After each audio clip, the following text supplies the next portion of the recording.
은퇴하면 다들 그러잖아요. 이제 좀 즐기며 살라고, 그동안 못했던 취미도 마음껏 하라고, 특히 골프는 은퇴자들의 로망이라고. 그런데 요즘 은퇴자들 사이에서 가장 많이 들리는 말이 뭔지 아세요? 은퇴하고 나니까 골프채부터 팔게 되더라. 이 말이 괜히 나온 게 아닙니다.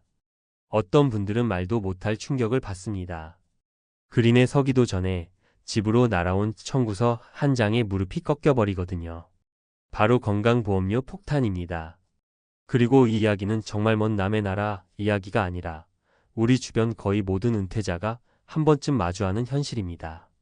대부분 이렇게 생각하시거든요. 골프는 조금 줄이면 되지 뭐. 돈이야 쓰면 되는 거 아니야? 그런데 막상 은퇴하고 실제로 건강보험료 고지서를 받아든 순간 마음이 싸늘해지면서 이러다간 취미고 뭐고 다 접게 생겼다라는 말이 절로 나오게 돼요. 평생 30년 넘게 즐겼던 취미를 하루아침에 포기해야 하는 상황이 찾아온다는 건 단순히 돈이 아깝다의 문제가 아닙니다. 그건 자존감이 무너지는 순간이고 노후의 리듬이 흔들리는 첫 번째 충격이죠. 솔직히 은퇴 전에는 잘 몰라요. 매달 월급이 들어오니까 취미 비용이 뭔지 크게 체감 안 되고 건강보험료도 자동이체로 나가는 금액 정도로만 생각됩니다. 회사가 반을 부담하던 시절의 느낌 그대로죠. 그런데 은퇴하는 순간 상황이 완전히 뒤바뀝니다. 골프장, 그린피보다 무서운 게 건강보험료가 되고 골프채보다 더 빨리 팔아야 하는 게 지출 항목이 됩니다. 문제는 골프가 단순 취미가 아니라 은퇴자들에게는 사회적 관계 유지 수단이고 하루의 활력이고 사람을 살게 하는 리듬이었다는 거예요. 그런데 그걸 포기해야 한다는 건 노후의 첫 실패가 되는 거죠. 제가 실제로 만난 은퇴자 세 분의 이야기를 들려드릴게요. 아마 듣는 동안 마음이 여러 번 철렁할 겁니다. 왜 많은 사람이 은퇴 후 골프채를 가장 먼저 파는지 이유가 너무 명확해질 거예요. 첫 번째는 서울 양천구에 사는 62의 박명수 씨 이야기예요. 박 씨는 정말 전형적인 골프 마니아였어요. 주말이면 무조건 필드 갔고 은퇴하면 평일 라운드를 자유롭게 즐길 생각에 설렘이 가득했죠. 그런데 은퇴 첫 달 건강보험료 고지서를 보고 그대로 얼어버렸습니다. 직장 가입자에서 지역 가입자로 전환되는 순간 보험료가 3배 가까이 뛰었거든요. 박 씨가 가지고 있던 골프 회원권, 자동차, 예금, 투자금까지 모조리 재산으로 잡히면서 보험료가 어마어마하게 오른 거예요. 그날 박 씨가 한 말이 아직도 잊히지 않아요. 은퇴하자마자 골프채부터 팔았어. 이거 계속 들고 있다간 보험료만 더 올라. 결국 30년 취미가 건강보험료 앞에서 무릎을 꿇은 거죠. 박 씨는 말하더라고요. 이게 내가 바라던 은퇴가 맞나? 뭐 하나도 내 맘대로 되는 게 없네. 두 번째 사례는 부산 해운대의 정모 씨 이야기예요. 정 씨는 은퇴하면 골프도 치고 여행도 다니면서 부부가 여유롭게 살겠다는 꿈을 오랫동안 그렸죠. 그런데 은퇴 후 2달이 지나자 아내가 깜짝 놀랄 말을 했습니다. 여보, 우리 골프 좀 그만 가자. 보험료 하늘까지 올라. 왜냐면 부부 합산 재산이 적지 않다 보니 지역 가입자로 전환되며 건강보험료가 매달 자동차 할부금보다 더 비싸진 겁니다. 그러다 보니 외식 한번 할 때도 눈치가 보이고 골프 라운드 한번 가면 마음이 편치가 않았어요. 결국 정 씨는 당분간만 취미 줄이자라고 말했지만 사실상 완전히 그만두는 방향이 되어버렸습니다. 그가 했던 말이 마음에 깊게 남아요. 취미가 사치가 되는 순간 은퇴의 의미가 사라지더라. 세 번째 사례는 조금 다른데 오히려 골프를 계속 치려다 더 큰 문제를 겪은 경우예요. 경기도 일산에 사는 김모 씨는 은퇴 후에도 예전과 똑같이 주 2회 골프를 유지했어요. 내가 이걸 포기하면 우울해진다고 했죠. 하지만 생활비, 보험료, 세금, 차량 유지비가 생각보다 크게 다가오면서 결국 적금을 깨고 비상금도 쓰게 됐어요. 문제는 그게 한번 무너지기 시작하니까 연쇄적으로 삶이 흔들렸다는 거예요. 결국 김 씨는 골프를 포기하는 것뿐 아니라 생활비까지 줄여야 했고 건강보험료 체납까지 갈 뻔했습니다. 김 씨가 말하더군요. 골프를 계속 치고 싶은 마음보다 현실이 더 빠르게 날 끌어내리더라. 이 세 사람의 공통점이 뭔지 아세요? 은퇴 후 노후의 위기는 꼭 큰 사건에서 시작되는 게 아니라는 겁니다. 조용히 날아오는 고지서 하나, 매달 빠져나가는 보험료 하나에서 시작된다는 점이에요. 그리고 골프처럼 생활비를 잡아먹는 큰 취미는 가장 먼저 희생됩니다. 문제는 골프를 포기했다가 아니라 이걸 통해 은퇴자들이 깨닫는 무서운 진실이에요. 은퇴 후에는 내가 하고 싶은 걸 마음대로 할 자유가 없다. 이 자유를 지키려면 돈이 필요하고 그 돈을 지키려면 삶의 방식을 바꿔야 합니다. 그래서 많은 은퇴 전문가들이 강조하는 게 바로 이거예요. 은퇴 전에는 절대적으로 보험료 구조, 생활비 구조, 취미 비용, 재산 구조를 다시 설계해야 한다는 것. 특히 지역 가입자, 건강보험료는 은퇴자에게 가장 큰 지출 압박 중 하나이고 예상보다 훨씬 위험합니다. 재산이 많은 사람일수록 더 세게 맞고 적은 사람도 고정 지출 증가 때문에 심리적 압박이 큽니다. 골프는 단지 그 압박을 가장 먼저 드러낸 지표일 뿐이에요. 만약 지금 은퇴를 앞두고 계시거나 이미 은퇴하지만 뭔가 생활이 조금씩 불안해진다면 꼭 기억하셔야 합니다. 지출을 줄이는 게 노후를 가난하게 만드는 게 아니라 오히려 나를 지키는 첫 번째 전략이라는 걸요. 취미를 포기하는 게 아픈 선택처럼 느껴지겠지만 어쩌면 그 선택 때문에 더 오래 건강하게, 오래 여유 있게 살 수 있을지도 모릅니다. 그러니 요즘 은퇴자들이 이런 말을 자주 하는 겁니다. 골프채부터 팔았다고 내 인생이 끝난 건 아니더라고. 대신 내 노후가 무너지지 않게 뭔가를 지킨 거지. 은퇴하고 골프채를 내려놓은 분들이 공통적으로 하는 말이 있어요. 처음엔 자존심이 상했는데 시간이 지나니까 내가 뭘 지켜야 하는지가 보이더라. 이 말이 참 깊습니다. 우리는 평생 일하면서 뭔가를 가질 자격이 있다고 믿고 살아왔거든요. 그래서 은퇴 후 취미 하나 포기하는 것도 마치 내가 실패한 사람처럼 느껴질 때가 많아요. 그런데 막상 현실을 들여다보면 그 포기 자체가 실패가 아니라 삶의 균형을 다시 잡는 과정인 경우가 훨씬 많습니다. 특히 건강보험료 같은 고정 지출은 은퇴자에게 감정적으로도 큰 타격을 줘요. 통장에서 빠져나가는 돈의 크기가 내가 노후를 잘 살고 있다라는 심리적 기준처럼 작용하는 거죠. 그러다 보니 골프 같은 비용 큰 취미는 부담을 가장 먼저 체감하게 만들고 스스로를 돌아보게 하는 계기가 됩니다. 사실 골프를 그만둔다고 해서 인생의 재미가 사라지는 건 아니에요.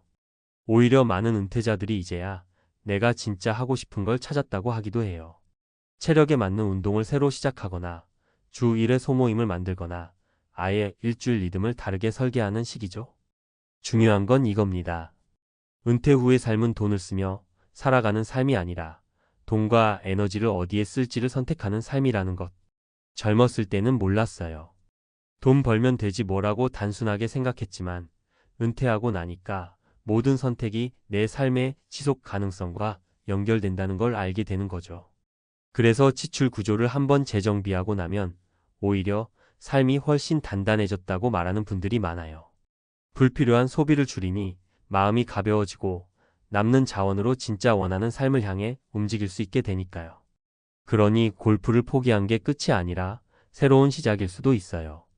어떤 분은 필드 대신 산책로가 내 새 골프장이다 라고 웃으며 말하더라고요. 어떤 분은 스크린 골프로 취미를 이어가고 또 어떤 분은 골프 대신 주 1회 테니스 모임을 새로 만들었어요. 결국 중요한 건 취미 그 자체가 아니라 그것을 통해 삶을 어떻게 풍요롭게 만들지에 대한 선택의 문제라는 걸 다들 깨닫는 겁니다. 만약 지금 지출 때문에 불안하거나 건강보험료 때문에 생활이 흔들리는 느낌이 든다면 너무 좌절하지 않으셔도 돼요. 이건 누구나 한번 겪는 통과 일에 같은 거예요. 그리고 그 과정을 지나면 은퇴 후의 삶은 오히려 더 단단해지고 훨씬 덜 흔들리게 됩니다. 마음을 조금만 돌려보면 알게 되실 거예요. 골프채를 내려놓은 게 내 인생을 줄인 게 아니라 오히려 남은 인생을 오래 즐기기 위한 선택이었다는 걸요. 은퇴하고 나서야 알았습니다. 사람을 힘들게 하는 건 돈도 건강도 아니더라고요. 조용히 아무 소리도 안 나게 조금씩 당신의 노후를 갉아먹는 게 따로 있었습니다. 우리는 그걸 의리라고 불렀고 사람 사는 정이라고 포장했죠. 그런데 은퇴하고 보니까 그 모든 게 결국 경조사라는 이름으로 내 통장에서 피처럼 빠져나가고 있었다는 걸 뒤늦게서야 깨닫게 됩니다. 무섭죠? 나를 도와줄 줄 알았던 인간관계가 오히려 내 노후를 제일 먼저 집어삼킨다는 사실이요. 아마 누군가는 이렇게 말할지도 몰라요. 그래도 사람끼리 살아가면서 그 정도는 챙겨야지. 맞습니다. 젊을 때는요. 월급 나오고 커리어 쌓이고 어느 정도 버틸 힘이 있을 때는 경조사가 크게 부담되지 않았죠. 오히려 가면 기분도 좋고 사회적 네트워크도 넓어지는 것 같고요. 그런데 은퇴하고 나면 이야기가 완전히 달라집니다. 지출은 그대로인데 수입은 또 끊기죠. 그 순간부터 경조사는 선택이 아니라 위험이 됩니다. 누군가는 이걸 인정하지 않다가 조용히 파산에 가까운 길로 걸어 들어가고 누군가는 늦기 전에 인간관계의 범위를 재정비하면서 노후를 지켜냅니다. 사람들이 잘 모르지만 은퇴 후 가장 먼저 무너지는 지출 항목이 바로 경조사라는 건 수많은 은퇴자들의 공통된 증언이에요. 왜냐고요? 금액이 작아 보이니까요. 한 번은 몇만 원, 좀 가까우면 몇십만 원. 그런데 이게 매달, 매주, 심지어 한 달에 3번, 4번씩 몰려올 때가 있어요. 은퇴자는 현금 흐름이 없으니까 이 고정 변동 지출이 그대로 생활비 파괴자가 되는 겁니다. 더 무서운 건 본인은 줄이고 싶어도 인간관계라는 이름 때문에 쉽게 못 끊는다는 점이에요. 이게 바로 은퇴자가 경조사 앞에서 가장 무너지는 이유입니다. 제가 만난 은퇴자들의 이야기를 들어보면 이 문제가 얼마나 심각한지 몸으로 느껴질 정도예요. 누구도 처음엔 경조사가 문제라고 생각하지 않습니다. 그런데 시간이 지나면 다들 말해요. 아, 이게 내 노후를 가장 먼저 잡아먹는구나. 그럼 실제 사례 몇 가지를 말씀드릴게요. 듣다 보면 고개가 끄덕여질 겁니다. 첫 번째 사례는 미국에서 은퇴한 지 2년 된 한인 남성의 이야기예요. 이분은 교회와 지인 모임을 평생 유지해온 분이라 경조사가 너무 많았어요. 본인은 이미 고정소득이 소셜연금이 전부인데도 한국에서 누군가 결혼하면 비행기표까지 끊어서 가는 경우도 있었죠. 평생 알고 지낸 사람인데 어찌 안 가냐 이런 마음이요. 그런데 2년이 지나니 통장 잔고가 절반으로 떨어져 있었어요. 가장 큰 지출이 뭔지 나중에서야 알게 됐답니다. 본인은 생활비가 많아서 그런 줄 알았는데 막상 계산해보니 경조사비가 한 달 평균 30에서 50 정도 나가고 있었던 거예요. 1년이면 최소 300에서 500. 은퇴자에게 이건 치명적이었죠. 결국 그는 경조사를 거의 다 끊고 소수의 사람들과만 관계를 유지하는 방식으로 전환했어요. 늦게나마 노후를 지켜낸 셈이죠. 두 번째 사례는 한국으로 귀국한 은퇴 부부 이야기예요. 이분들은 은퇴 후 한국에 오면 외로움이 덜할 거라고 생각해서 귀국을 선택했어요. 그런데 귀국하자마자 문제가 시작됐죠. 친인척 모임이 너무 많은 거예요. 생일 제사, 돌잔치, 결혼식, 장례식까지. 은퇴하고 나니 오히려 경조사가 더 늘어났고 어느 정도 거리를 두고 살 수 있었던 미국 시절과 달리 한국에서는 가까운 데 있는데 왜 안 와? 라는 압박이 훨씬 컸어요. 결국 두 분은 1년 만에 경조사 가난을 경험했어요. 한 번 갈 때마다 택시비, 식사비, 봉투비까지 합치면 수십만 원이 그냥 사라졌습니다. 두 분은 지출 기록을 6개월간 정리해보면서 충격을 받았죠. 월 평균 100만 원 가까이가 경조사비로 나가고 있었던 겁니다. 결국 부부는 일부 친척 관계까지 정리하며 자신들의 생활 리듬을 지켜낼 수밖에 없었습니다. 세 번째 사례는 60대 초반 여성의 경험이에요. 이분은 사람 관계는 돈으로 유지되는 게 아니라는 걸 은퇴하고 나서야 알았다고 말했어요. 이분은 평생 성격이 좋아 여기저기 모임이 많았고 은퇴하고도 활동적으로 살려고 노력했어요. 하지만 모임이 많다는 건 그만큼 경조사 갈 일이 많다는 뜻이었죠. 이분의 문제는 경조사비뿐 아니라 모임에 참여할 때마다 나가는 비용까지 합쳐지면서 지출이 폭주했다는 점이에요. 1년이 지나자 지출 구조가 감당이 안 될 수준이었어요. 더 무서운 건 돈이 떨어지고 나니까 그동안 잘 지냈던 사람들이 하나둘 멀어진다는 사실이었죠. 결국 이분은 인간관계를 절반 이상 정리했고 진짜로 자기를 걱정해주는 사람들만 남겼다고 하더군요. 그리고 말했습니다. 내 노후를 갉아먹던 건 경조사가 아니라 경조사를 매개로 유지되던 얄팍한 관계들이었어요. 이 사례들을 들어보면 공통점이 하나 있어요. 경조사는 돈 문제 같지만 사실은 관계 정리 문제라는 겁니다. 관계를 정리하지 않는 한 경조사를 줄일 수 없고 경조사를 줄이지 못하면 노후의 지출 구조는 절대로 안정되지 않아요. 은퇴자에게 가장 중요한 건 소득이 아니라 지출 통제인데 이 지출 통제를 무너뜨리는 1순위가 바로 경조사예요. 그리고 그걸 가장 늦게 깨닫습니다. 왜냐하면 수십 년 동안 들었던 말이 있거든요. 경조사는 예의다. 사람의 기본이다. 문제는 그 예의가 당신의 노후를 무너뜨리는 순간에는 아무도 책임져 주지 않는다는 거죠. 그래서 전문가들도 말합니다. 은퇴 후에는 지출 구조를 가장 먼저 재편해야 한다고요. 그 첫 단계가 바로 경조사 범위 축소입니다. 누굴 챙기지 말라는 게 아닙니다. 지켜야 할 사람과 습관처럼 챙기는 사람을 분리해야 한다는 뜻이에요. 당신의 건강, 생활비, 주거, 돌봄, 의료비. 이 모든 게 앞으로 수십 년 버텨야 하는 자원인데 이걸 경조사라는 이름으로 쉽게 내줄 만큼 여유 있는 은퇴자는 거의 없습니다. 오히려 경조사를 줄이면 인간관계의 진짜 모습이 더 선명하게 보입니다. 당신을 진심으로 아끼는 사람은 당신이 봉투를 적게 넣었다고 또는 참석하지 않았다고 해서 멀어지지 않아요. 그런 관계를 남기고 나머지는 용기 있게 덜어내는 게 은퇴 후 삶의 핵심입니다. 결국 은퇴 후에는 나를 지키는 인간관계만 남겨야 합니다. 젊었을 때는 인간관계가 자산이었지만 은퇴하면 인간관계가 지출이 돼요. 그래서 누군가는 말합니다. 은퇴 후 진짜 부자란 통장에 돈이 많은 사람이 아니라 챙겨야 할 사람이 적은 사람이다. 참 잔혹하지만 너무나 현실적인 말입니다. 은퇴 후의 삶은 화려한 만남보다 조용한 안정이 더 중요하니까요. 그러니 혹시 지금 경조사에 쫓기듯 살아가고 계신가요? 혹시 이 사람은 챙겨야지 하고 마음은 앞서는데 통장이 따라오지 않아 불안한가요? 그렇다면 이제는 결정을 내릴 때입니다. 경조사는 은퇴자의 체면을 지켜주는 게 아니라 은퇴자의 노후를 제일 먼저 파괴하는 지출입니다. 늦기 전에 손을 대야 해요. 인간관계를 재정비하고 지출 구조를 다시 세우고 당신의 속도를 지키는 게 은퇴 후 생존 전략입니다. 은퇴하고 깨달은 사람들은 모두 이렇게 말합니다. 내 노후를 가장 먼저 집어삼킨 건 경조사였다.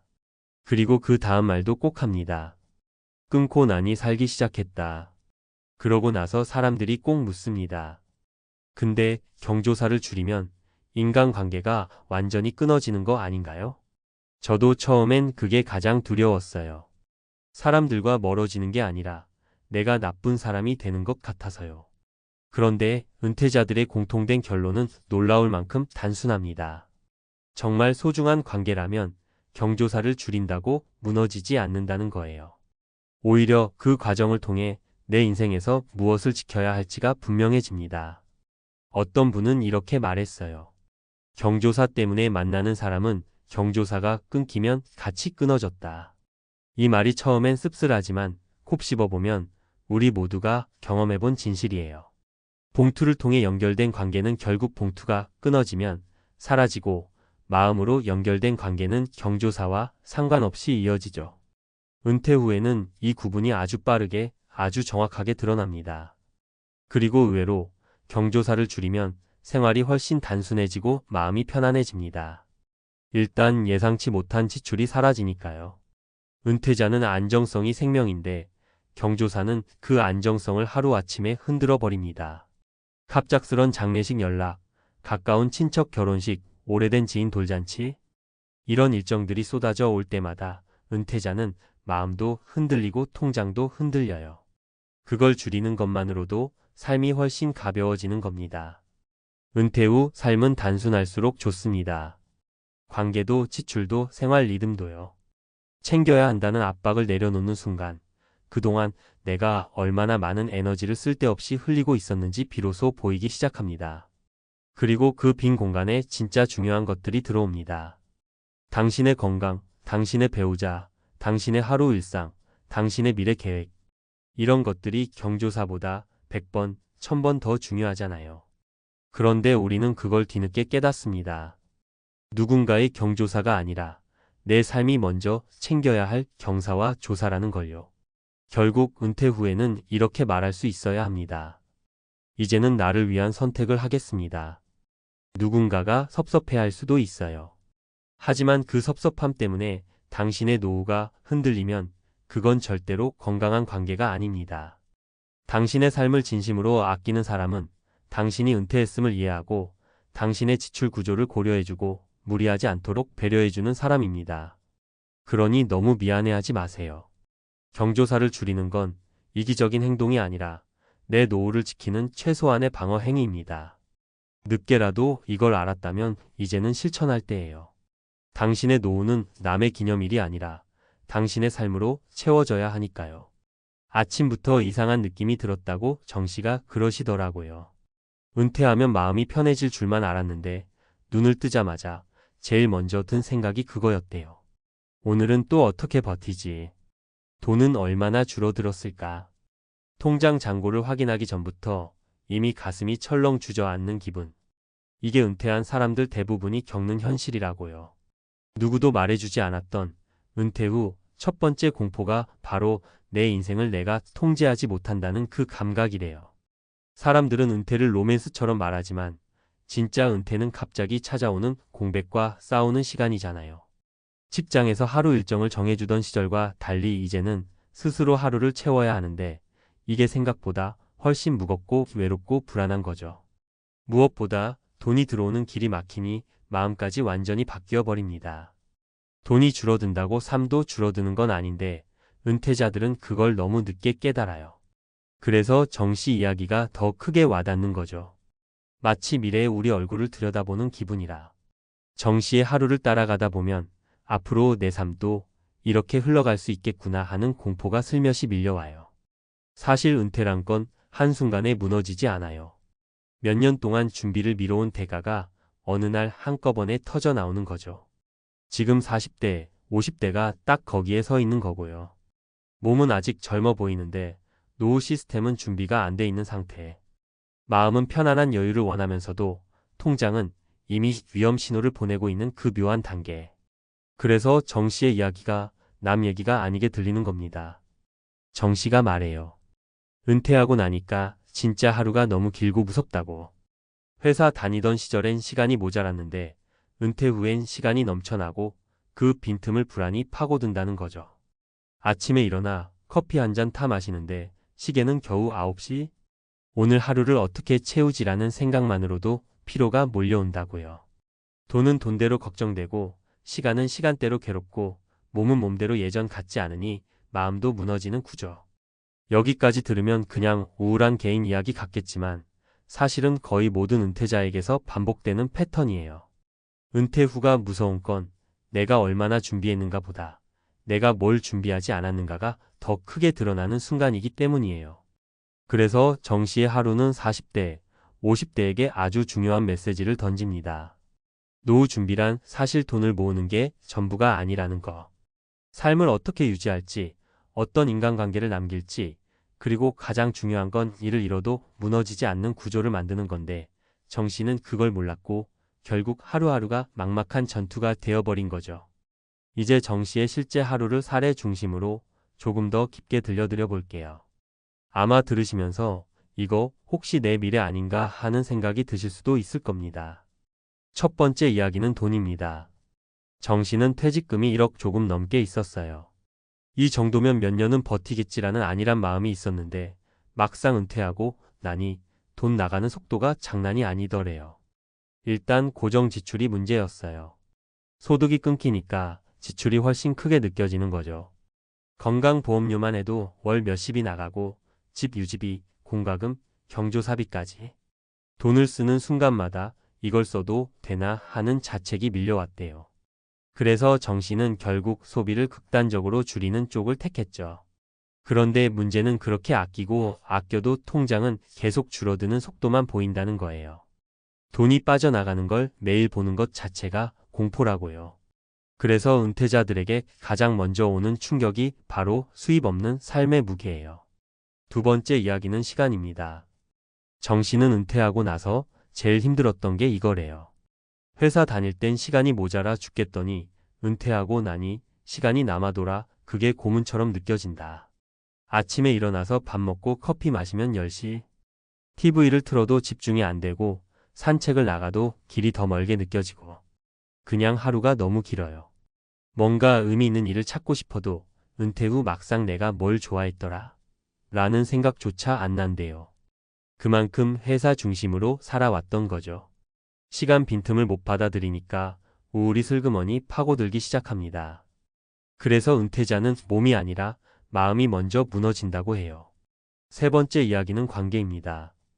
회사 다닐 땐 모임도 있고 동료도 있고 사람들과 부딪히며 살았는데 은퇴 후엔 인간관계가 단숨에 끊깁니다. 섭섭할 정도로 연락이 줄어든다고들 해요. 정 씨도 처음엔 누군가 연락해 주길 기다렸대요. 그런데 몇 달 지나자 그 기다림이 더 고통스럽더래요. 결국 스스로 고립되는 패턴으로 가는 거죠. 혼자 밥 먹고 혼자 하루 보내는 시간이 길어질수록 마음이 텅 빈 느낌이 들고 그러다 보면 사람을 만나는 게 오히려 더 귀찮고 부담스러워져요.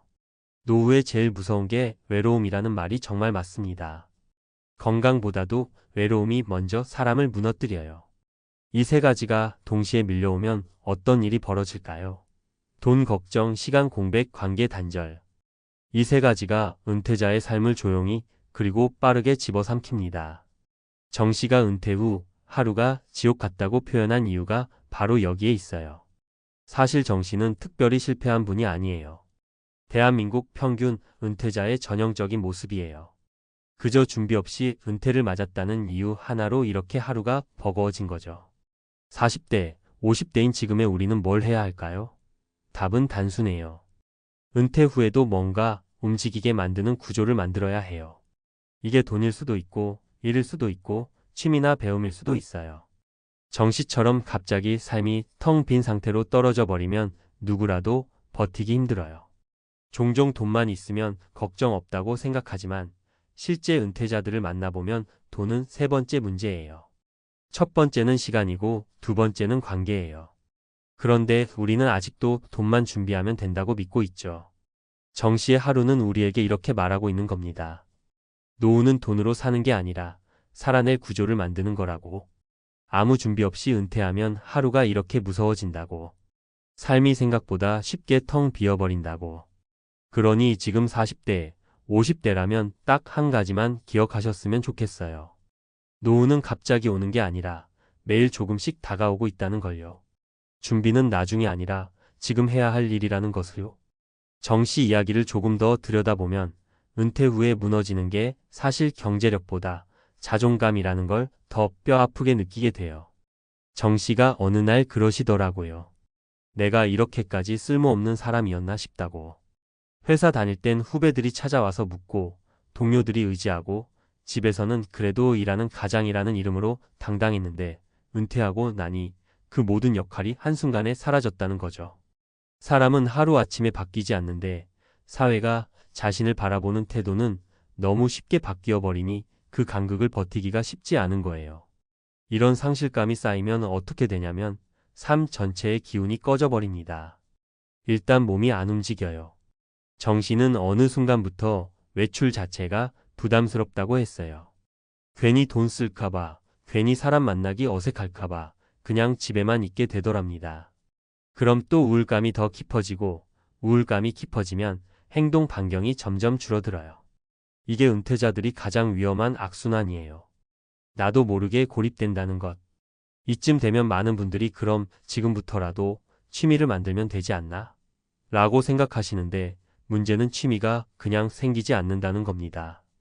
회사 다니는 동안 자기 삶을 온전히 써본 적이 없었던 사람은 은퇴 후에 갑자기 하고 싶은 일을 찾으려 해도 공허함만 느껴요. 정 씨도 그랬어요.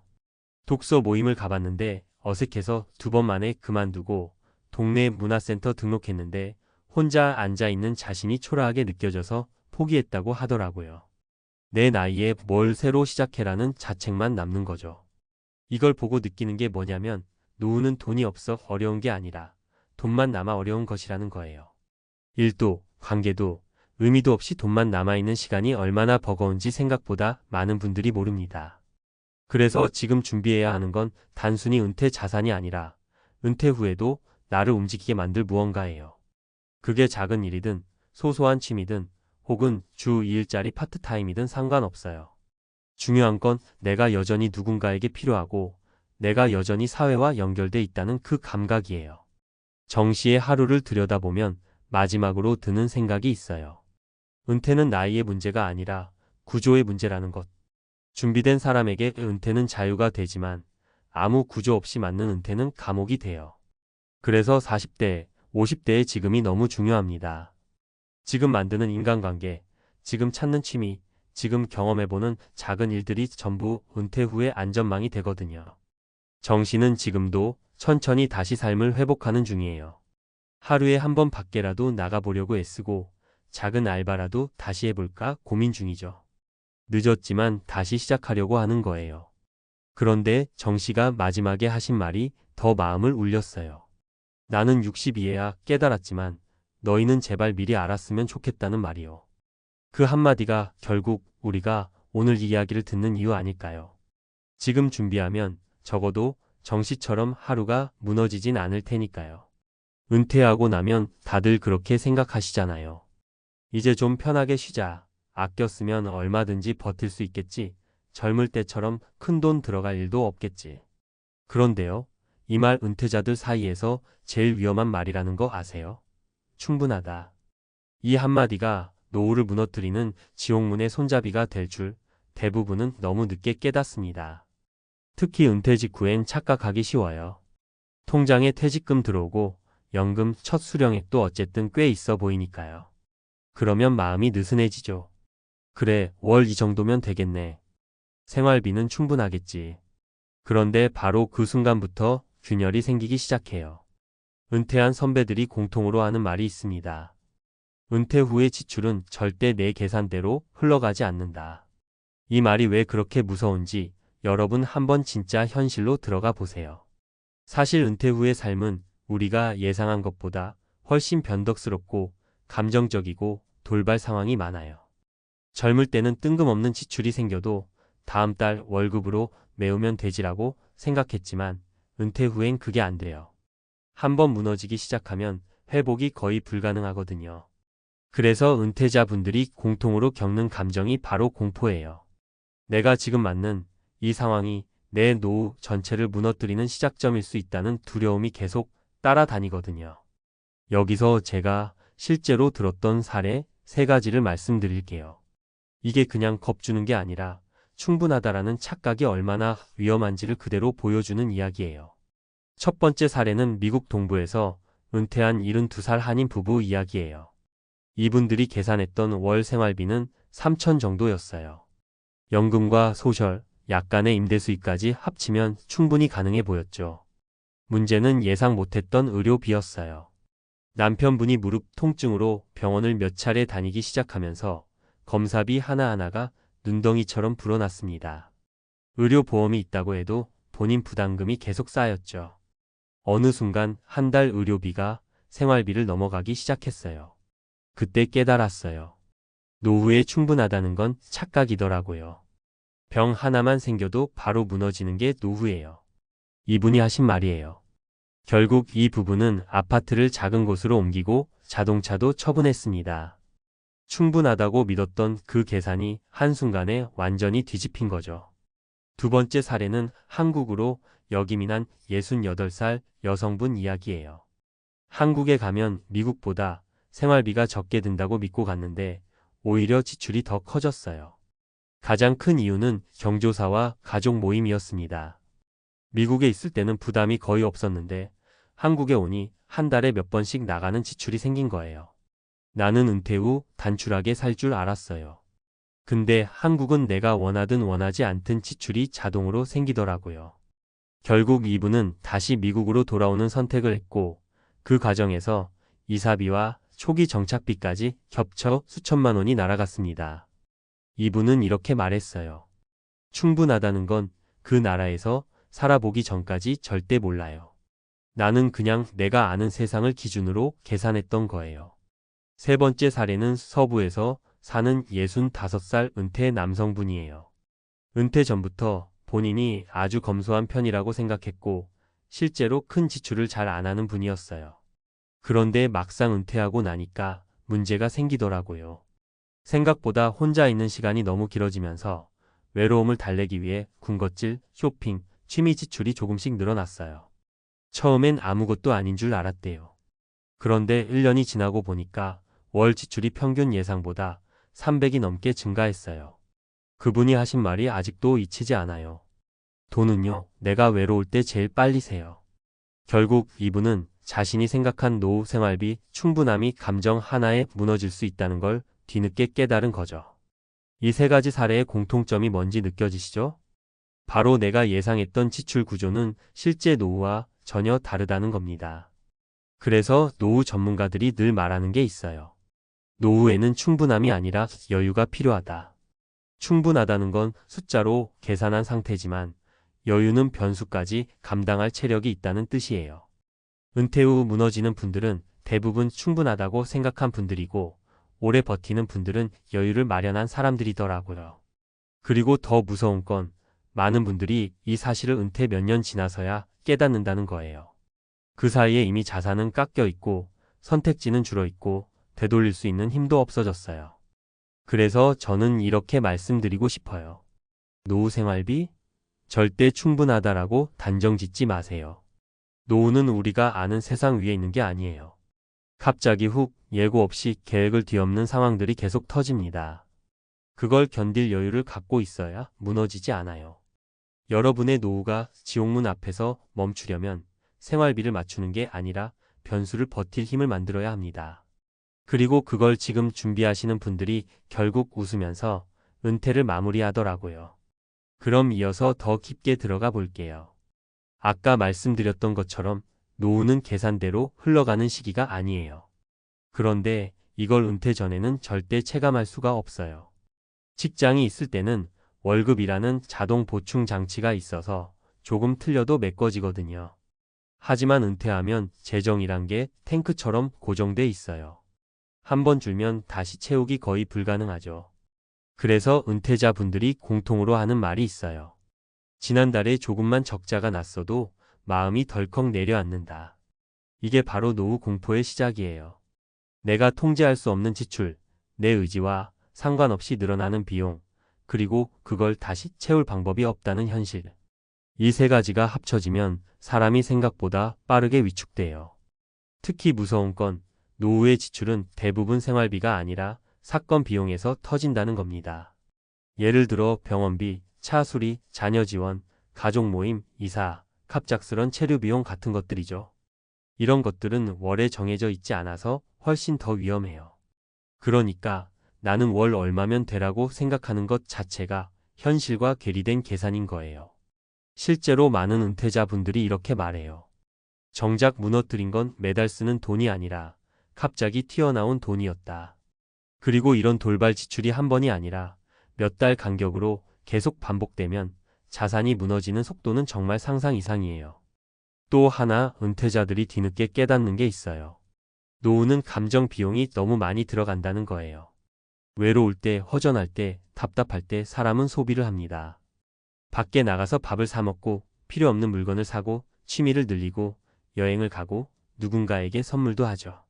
젊을 때 같으면 괜찮았겠지만 은퇴 후에는 그 작은 감정 소비 하나가 생활비 구조 전체를 흔들어 버려요. 그래서 제가 늘 말씀드리는 게 있어요. 노후는 돈보다 감정 관리가 먼저다. 이걸 못하면 생활비는 반드시 증가하게 돼 있고 그러면 충분하다고 믿었던 계산은 순식간에 무너져 버립니다. 그리고 마지막으로 꼭 말씀드리고 싶은 게 있어요. 많은 분들이 은퇴 전에는 나는 다른 사람들과 다르다. 나는 계획대로 살 수 있다라고 생각해요. 하지만 실제 현장에서 저는 정반대의 말을 들어요. 나는 절대 이렇게 안 될 줄 알았다. 노후 파산은 항상 이렇게 시작돼요. 자신만은 괜찮을 거라는 생각, 충분할 거라는 자기 확신, 그리고 준비하지 않은 변수들. 이 세 가지가 만나면 지옥문이 열리듯 무너지는 거예요. 그래서 지금 이 글을 보고 계신다면 정말 꼭 기억하셨으면 해요. 노후는 여유가 있는 사람만 버틸 수 있어요. 충분하다는 건 착각일 뿐이고 여유만이 진짜 방패입니다. 여러분이 이걸 미리 알고 대비하신다면 지옥문 대신 여러분 앞엔 훨씬 더 안전한 길이 열릴 겁니다.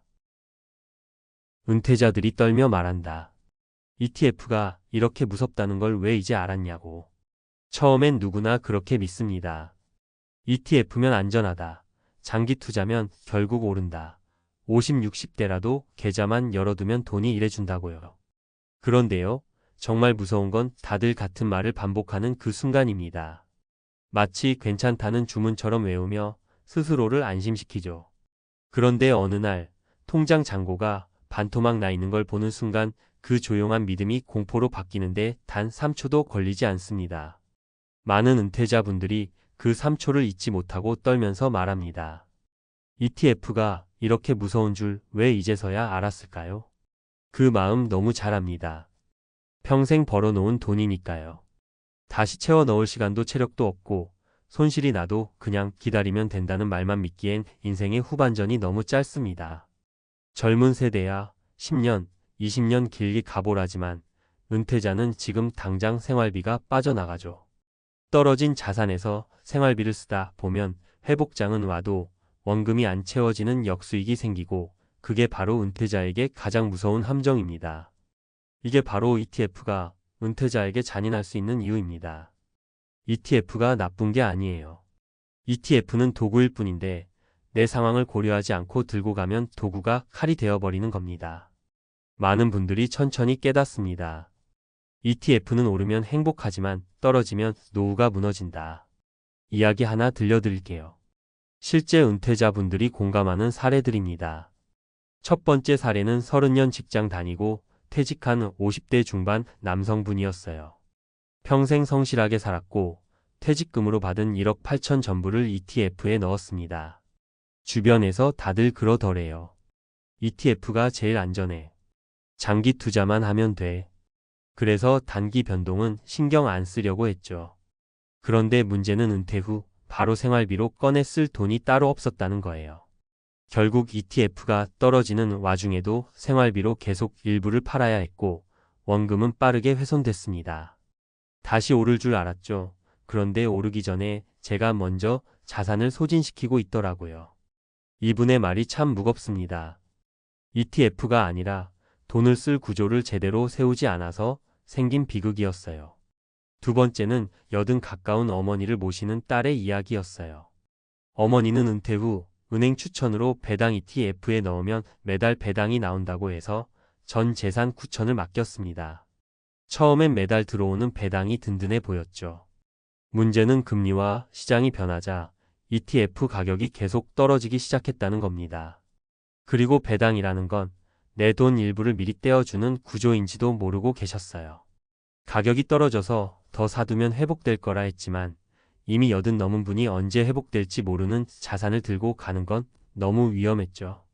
결국 원금 30% 가까이 손실났고 팔고 나니 남은 건 왜 은퇴자한테 이런 구조의 ETF를 권했을까 하는 허탈함 뿐이었습니다.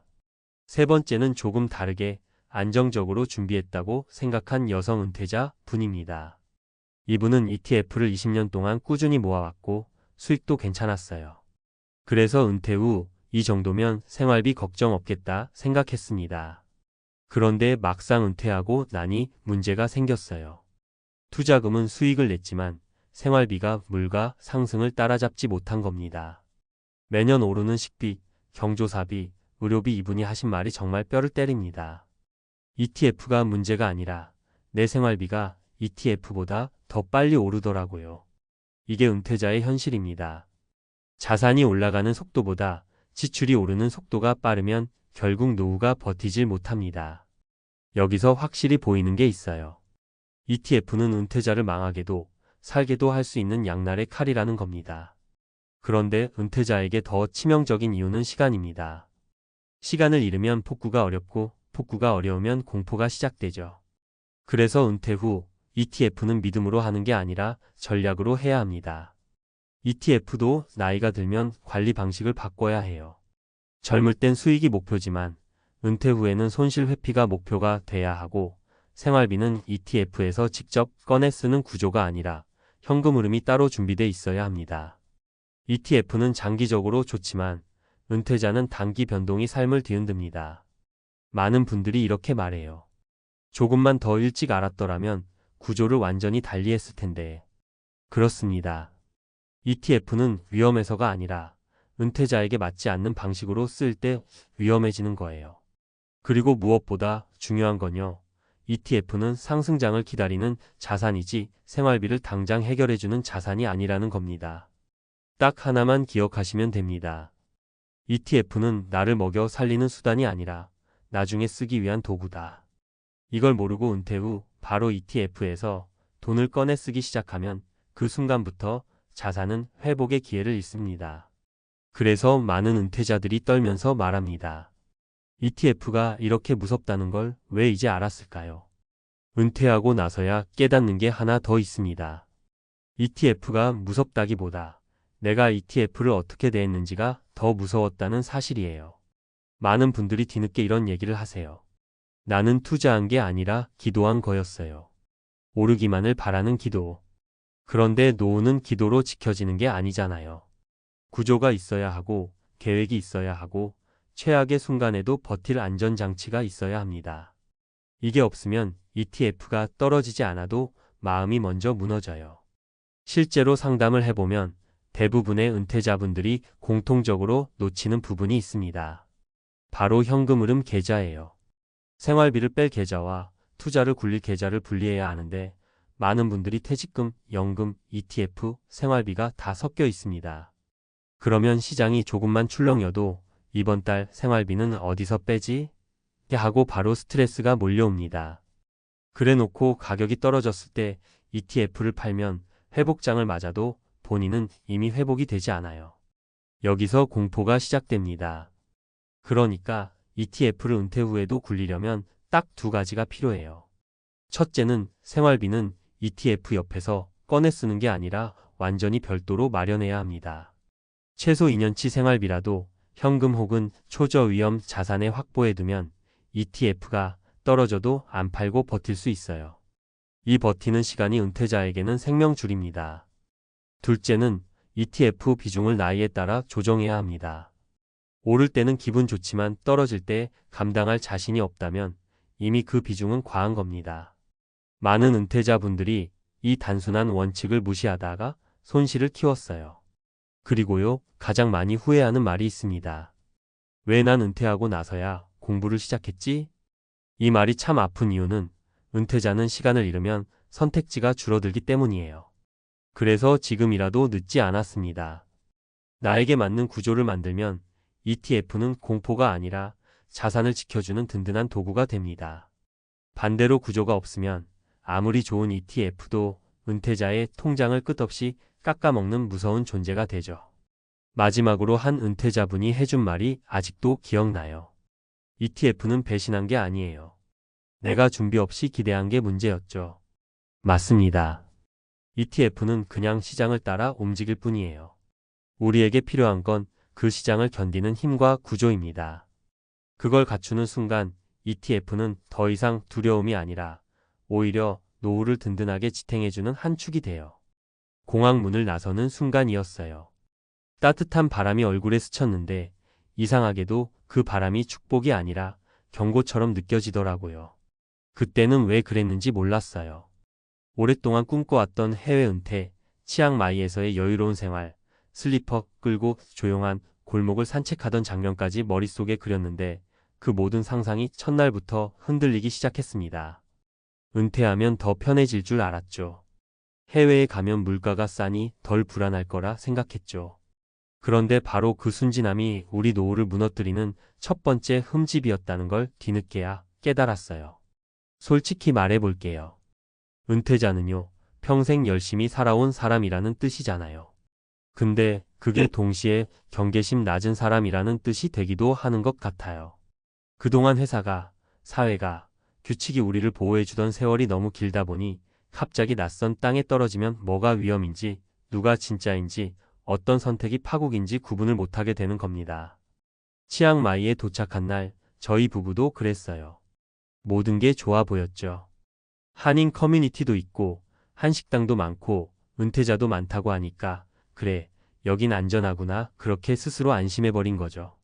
하지만 은퇴 후 삶에선 안심했다라는 순간부터 위기가 시작된다는 말 정말 맞습니다. 치앙마이의 삶은 표면적으로는 너무 좋아 보였어요. 물가가 한국의 절반도 안 되고 기후도 따뜻하고 의료비도 한국보다 싸고 외국인들이 모여 사니 외로움도 덜하겠다 싶었죠.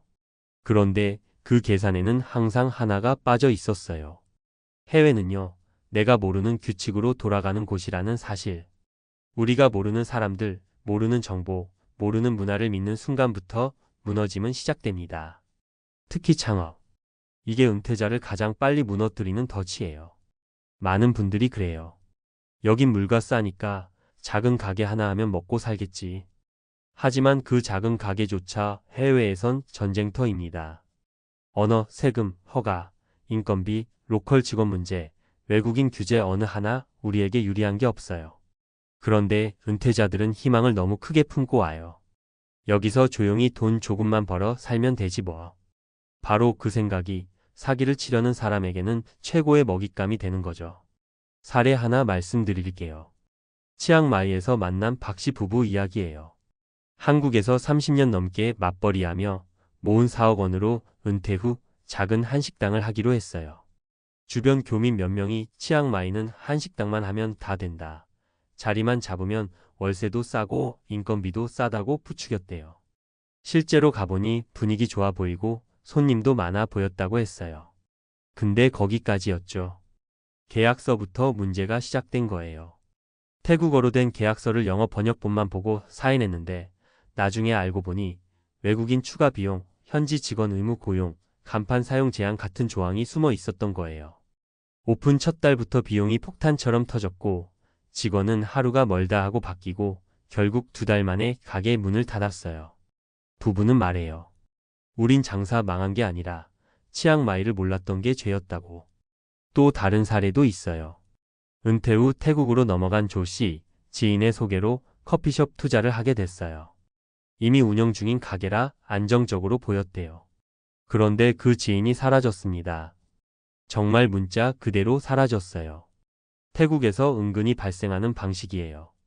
고액의 권리금을 받자마자 연락 끊고 도망가는 케이스요. 조 씨는 태국 법률 구조를 몰라 신고도 제대로 못했어요. 한국처럼 CCTV 뒤지면 해결되는 문제도 아니라는 거 그제야 알게 된 거죠. 조 씨는 말하더군요. 태국은 모든 게 여유로워 보이니까 사람도 느긋할 줄 알았어요. 근데 사기치는 사람들은 오히려 그 느긋함을 이용하더라고요. 세 번째 사례는 더 아픕니다. 혼자 치앙마이로 간 60대 남성인데 조용히 지내며 소소하게 게스트하우스를 운영하겠다고 했어요. 한국에서 은퇴금 받은 2억 전부를 들고 갔는데요. 부동산 투자라는 말에 혹해서 외국인 명의로는 소유가 안 된다는 것도 모르고 현지인 파트너를 믿어버렸어요. 그리고 10달 후 문득 가보니 건물은 온데간데 없고 토지는 다른 사람 명의로 넘어가 있었대요. 서류가 복잡해서 내가 보관하고 있다던 현지인은 이미 잠적. 남은 건 한국으로 돌아가는 비행기표도 간신히 살 정도의 잔고뿐이었어요. 그분이 마지막에 한 말이 잊히질 않아요. 해외에서 은퇴하면 자유가 생길 줄 알았는데 사실은 보호장치가 하나도 없는 삶이더라고요. 이 세 가지 사례 모두 공통점이 있어요. 은퇴자는 위험 감수 능력이 떨어진다는 것. 그리고 새로운 환경을 긍정적으로만 해석한다는 것. 무엇보다 설마 나에게까지 이런 일이 생기겠어? 라는 착각을 결국 비극으로 만든다는 겁니다. 해외 은퇴 생활 자체를 반대하는 게 아니에요. 하지만 해외에서는요, 당신을 보호해줄 제도도 익숙한 네트워크도 도움을 요청할 지인도 거의 없어요. 말 그대로 맨몸으로 서 있는 겁니다. 그래서 은퇴 후 해외 창업, 해외 투자, 해외 부동산 이 모든 건 절대로 가볍게 선택하면 안 돼요. 치앙마이 같은 도시에선 더더욱 그렇죠. 여유롭고 느긋해 보이는 분위기 뒤에 은퇴자만 노리는 시장이 따로 존재하니까요. 그리고 하나만 꼭 기억하세요. 은퇴 후 해외로 나가는 순간 당신은 관광객이 아니라 돈을 가진 외국인이 된다는 거예요. 이 차이는 너무 크고 때로는 너무 잔혹합니다. 은퇴를 준비할 때 가장 중요한 건 꿈이 아니라 현실입니다. 해외에서 멋지게 살겠다는 기대보다 그곳이 가진 위험의 구조를 먼저 보는 게 진짜 준비예요. 치앙마이에서 무너진 많은 분들이 공통으로 말해요. 미리 알았더라면. 저는 그 말을 이렇게 바꿔드리고 싶어요. 지금 알았으니 당신은 같은 길로 가지 않을 수 있다고요. 그리고요, 정말 중요한 얘기를 하나 더 드릴게요. 많은 분들이 치앙마이에서 실패한 뒤 한국으로 돌아오면서 이런 말을 해요. 왜 난 그때 그 경고를 못 들었을까? 사실 경고는 계속 있었어요. 공항에서 이상하게 느껴졌던 분위기, 계약서에서 이해 안 가는 문장들, 지인이 너무 쉽게 이건 무조건 된다고 말하던 그 어색한 미소까지요. 근데 사람 마음이라는 게 참 묘하죠. 은퇴하고 나면 이제 좀 편해지고 싶다. 누군가가 좀 대신 결정해줬으면 좋겠다. 이런 마음이 커져요. 그러다 보니 누가 친절하게 다가오면 그게 경고가 아니라 기회처럼 보이는 겁니다. 결국 위험은 늘 우리 곁에 있었는데 우리가 못 본 거죠. 치앙마이에서 망하고 돌아온 분들 대부분이 똑같이 말해요. 나는 태국이 무서운 게 아니라 내가 너무 몰랐던 게 무서웠다. 그 말이 진짜 핵심입니다. 해외가 위험한 게 아니라 우리가 준비 없이 들어가는 게 위험한 거예요. 준비가 없으면 기회도 독이 되고 좋은 사람도 나쁜 사람으로 보이고 작은 문제도 통제 불가능한 위기가 되어버리거든요. 그게 은퇴 후 삶의 가장 큰 함정이에요. 나이가 들수록 내가 경험한 세계만 믿는 경향이 생기는데 그 경험이 해외에서는 아무 쓸모가 없을 때가 너무 많다는 거죠. 그래서 제가 늘 말씀드리는 게 있어요.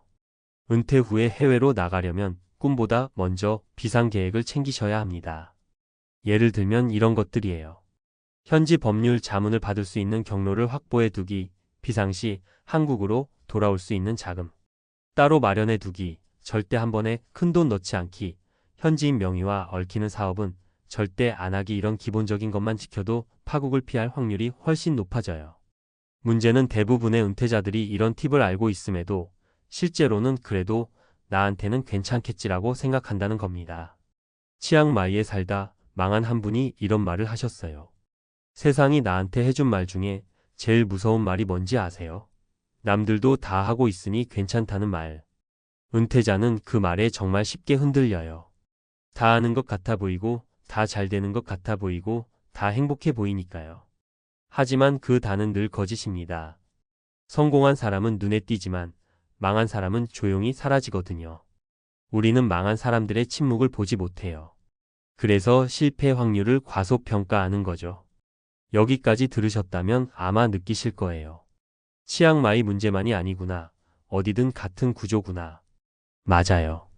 미국이든 태국이든 한국이든 은퇴자는 늘 위험에 더 빠르게 노출됩니다. 이유는 딱 하나예요. 삶의 마지막 챕터라고 생각해서 이제 좀 쉬자 하는 순간 방어력이 무너지는 거죠. 그런데 아이러니하게도 은퇴 후의 선택이 인생에서 가장 치명적인 결과를 가져옵니다. 이제 더 이상 다시 일어나기 어려운 나이니까요. 그러니 제발 어떤 도시를 선택하든 어떤 나라로 가든 어떤 사업을 하든 이렇게만 기억해 주세요. 은퇴 후에는 낙관이 아니라 검증이 먼저다. 친절한 사람보다 문서가, 분위기보다 조건이, 꿈보다 현실이 먼저다. 이 원칙만 지키면 치앙마이에서 무너졌던 수많은 사람들의 길을 똑같이 걷지 않아도 됩니다. 지금 이 글을 읽고 계신다는 건 이미 다른 사람보다 단계를 하나 넘으신 거예요. 이제 필요한 건 단 하나, 조심하는 마음입니다. 교사 연금 통장 열자마자 비명이 터졌다. 노후가 무너진 순간 이 말을 처음 들었을 때 저도 믿기 어려웠습니다. 평생을 아이들 앞에 서서 하루하루를 버티듯 살아온 분들이잖아요. 누구보다 성실했고 누구보다 안정적인 삶을 꿈꾸며 살아온 분들인데 은퇴 첫날 통장 앞에서 다리가 풀릴 줄 누가 상상이나 했겠습니까? 그런데 요즘 교사 연금 받는 분들 사이에서 이런 이야기가 너무 흔하게 들립니다. 아니, 이 돈으로 어떻게 살라는 거야? 정말 이렇게까지 절망적인 순간이 있을까 싶을 정도예요. 은퇴를 앞두고 있을 때는 다들 비슷한 생각을 합니다. 나는 공무원 연금이 있으니까 최소한 굶지는 않겠지. 민간 기업 다닌 친구들보다야 낫겠지. 그런데 정작 통장에 찍힌 실수령액을 보는 순간 머릿속이 하얘져 버립니다. 물가가 이렇게까지 올랐다는 걸, 의료비가 얼마나 무서운지, 노후라는 게 얼마나 돈이 많이 드는지를 그때서야 뼈저리게 체감하게 되는 거예요. 평생 안정을 믿고 달려왔는데 정작 그 안정이 가장 먼저 깨져버린 거죠. 사람들이 말합니다. 교사 연금이면 안전하지 않나? 하지만 요즘 현실은 다릅니다. 안전할 줄 알았던 사람들일수록 충격이 더 큰 거예요. 세상이 바뀌었고, 돈의 가치가 바뀌었고, 노후의 형태가 완전히 달라졌습니다. 그런데 우리는 여전히 옛날 계산법으로 은퇴를 준비해 왔던 거죠. 그러니까 막상 퇴직하고 나서야 진짜 현실과 맞닥뜨리게 되는 거예요. 그리고 그 충격은 생각보다 훨씬 크고 훨씬 잔인합니다. 이제 본격적으로 이야기해 볼게요. 왜 교사 연금이 무너진 것처럼 느껴지는지, 왜 연금만 믿으면 안 된다는 경고가 나오는지, 그리고 은퇴자들이 실제로 어떤 삶을 마주하고 있는지, 특히 세 가지 현실 사례를 통해 더 생생하게 느끼실 수 있을 겁니다. 첫 번째 사례는요, 61세 정교과 교사로 은퇴한 어씨 이야기예요. 어씨는 평생 학교에서 학생들을 가르치며 살았고 누구보다 검소하게 살았습니다. 은퇴하면 큰 욕심 없이 조용히 살아도 된다 생각했대요. 그런데 연금 첫날 통장에 찍힌 금액을 보고 말문이 막혔다고 합니다. 건강보험료 빠지고 세금 빠지고 각종 공제 빠지고 나니 실제 손에 들어온 금액은 자신이 예상했던 금액보다 거의 30% 가까이 적게 나온 거예요. 그 돈으로 월세, 생활비, 병원비까지 감당하자니 한숨밖에 나오지 않았습니다. 결국 주변 친구들이 추천해준 학원 강사 일을 다시 시작할 수밖에 없었죠. 나는 평생 일만 했는데 은퇴하고도 또 일해야 한다니 어씨는 이때 처음으로 노후라는 단어가 이렇게 무거울 줄 몰랐다고 합니다. 두 번째 사례는 B씨 부부 이야기예요. 부부 둘 다 중학교 교사였고 두 명이 연금 받으면 넉넉하겠지라고 믿고 살았대요. 그런데 막상 은퇴하고 보니까 상황이 완전히 달랐습니다. 두 사람의 연금을 합쳐도 요즘 물가 기준으로는 넉넉하지 않은 거예요. 특히 한 분이 건강이 안 좋아지면서 병원비가 눈덩이처럼 불었습니다.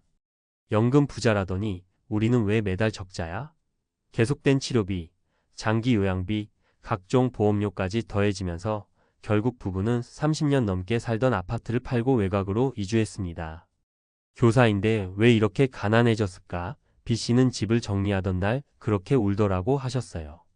세 번째 사례는 조금 다른 형태입니다. 58세 조기 은퇴한 C씨인데요. 젊을 때부터 연금이 있으니 나중엔 편하겠지라고 굳게 믿고 살았어요. 당시에는 이 판단이 맞았거든요. 물가도 지금보다 훨씬 낮았고 노후 생활비도 크게 고민하지 않아도 됐죠. 그런데 문제는 앞으로의 시대가 과거와 완전히 다르다는 거예요. 58세 조기 은퇴 후 연금을 일부만 받으며 버티던 그는 최근 의료비 부담과 생활비 증가로 더 이상 조기 연금으로 생활이 안 되는 상황이 됐고 결국 식료품점에서 파트타임을 하며 생활비를 채우고 있습니다. 교사 연금? 요즘 시대엔 사치일 뿐이죠.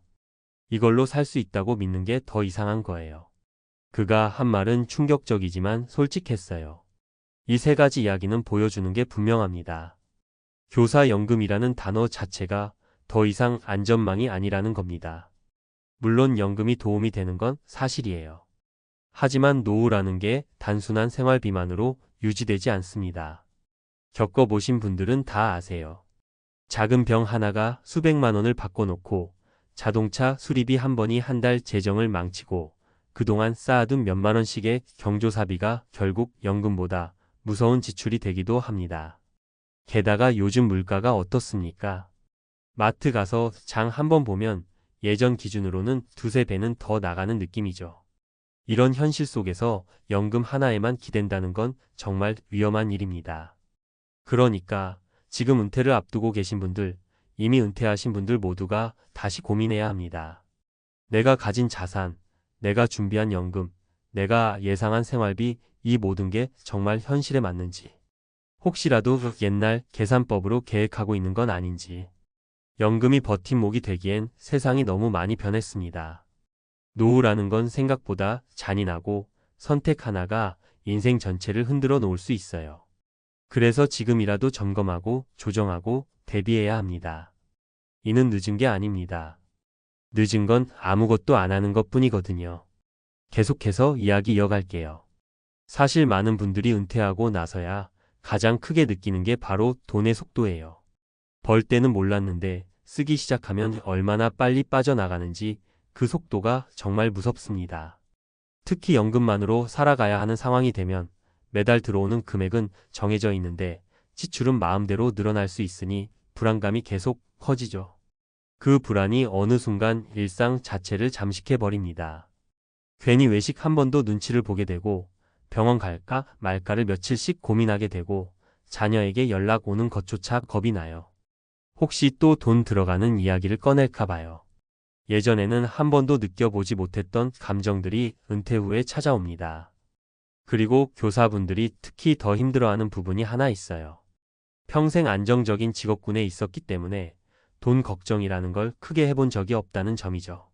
매달 나오는 급여, 명확한 복지, 규칙적인 생활 이런 구조에 익숙했던 분들이 갑자기 불확실한 노후라는 현실과 정면으로 부딪히면 충격이 더 크게 다가오는 겁니다. 내가 왜 이런 걱정을 하며 살아야 하지? 이런 서러움이 밀려오는 거예요. 그동안 성실하게 살아온 자신에게 너무 억울하기도 하고요. 그런데 아이러니한 건 정작 이런 고민을 털어놓을 사람이 주변에 많지 않다는 거예요. 교사라는 직업 자체가 겉으로 보기엔 안정적이라는 이미지가 강하다 보니 누구에게 말해도 그래도 연금 있는데 뭐가 걱정이야 라는 반응만 돌아옵니다. 그 순간 더 고립감이 커지는 거죠. 겉으론 괜찮아 보이지만 속으로는 매달 통장을 계산하며 밤새 뒤척이는 사람들이 얼마나 많은지 모릅니다. 나만 이런가?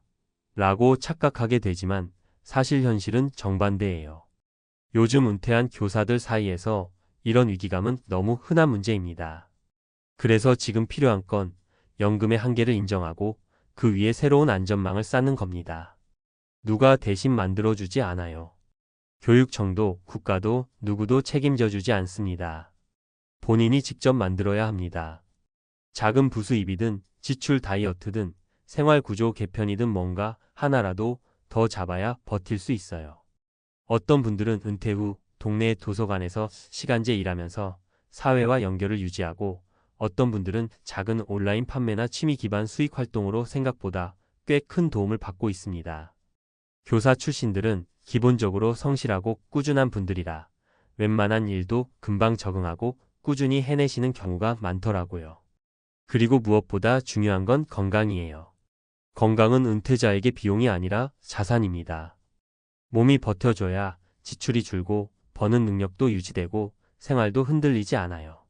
실제로 병원비 때문에 무너지는 분들이 너무 많아요.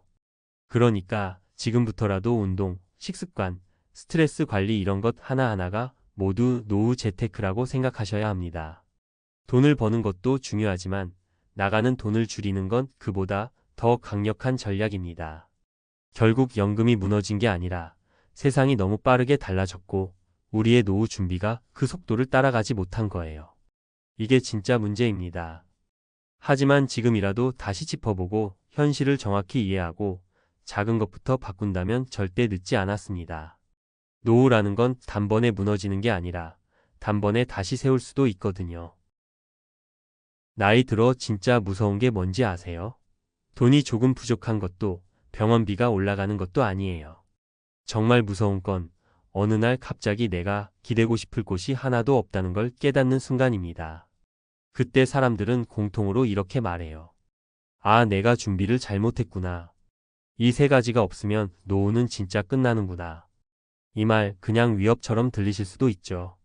그런데 은퇴자들 실제 이야기를 들어보면 이게 과장이 아니라는 걸 금방 알게 돼요. 살아보니까 알게 되는 진실이 있어요. 우리가 은퇴 전에 상상했던 여유로운 노후라는 건 마치 안개처럼 손에 잡힐 듯 말 듯 사라지는 환상이라는 거예요. 노후의 행복은 거창한 게 아니라 아주 단순하고 현실적인 세 가지에서 갈리는데 이걸 챙기지 못한 사람들은 은퇴 후 몇 년 안 돼서 무너집니다.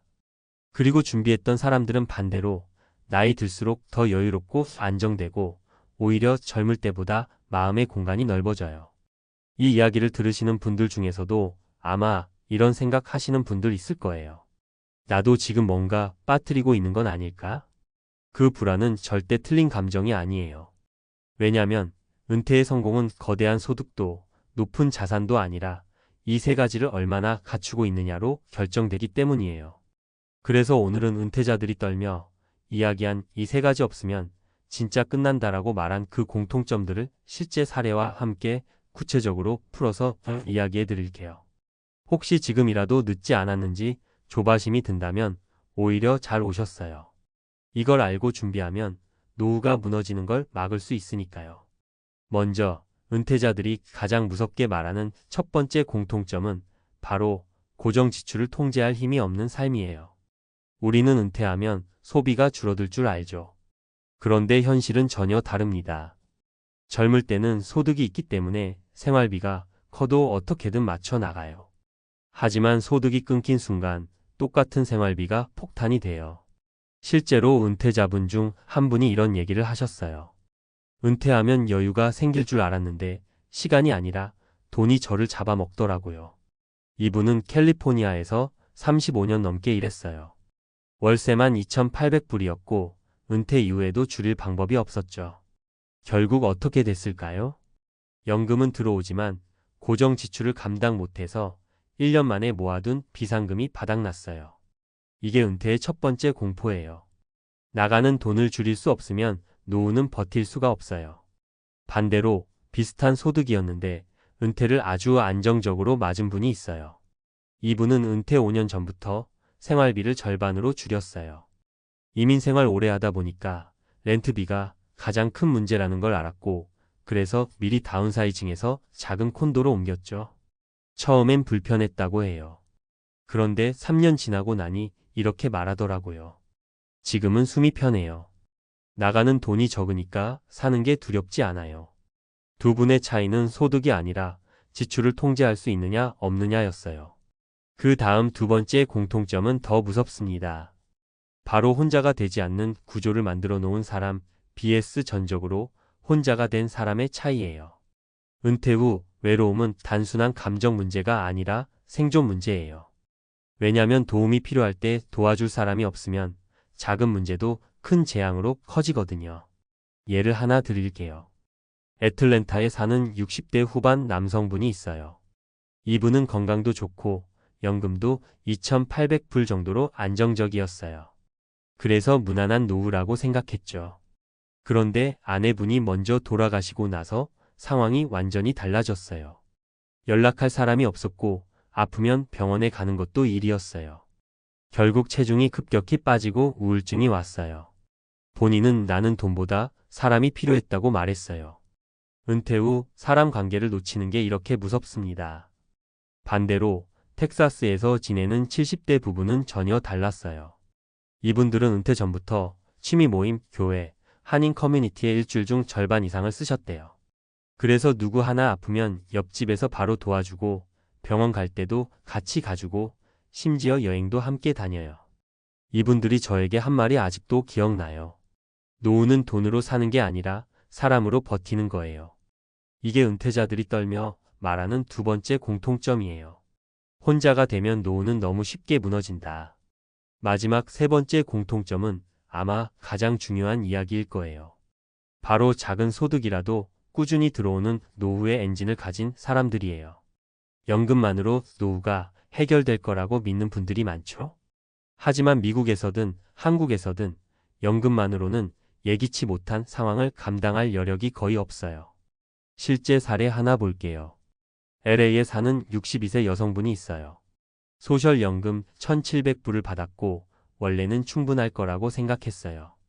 하지만 보험료가 올라가고 렌트비가 오르고 갑자기 치과비가 수천 불 나오고 이분이 마지막에 한 말이 너무 현실적이었어요.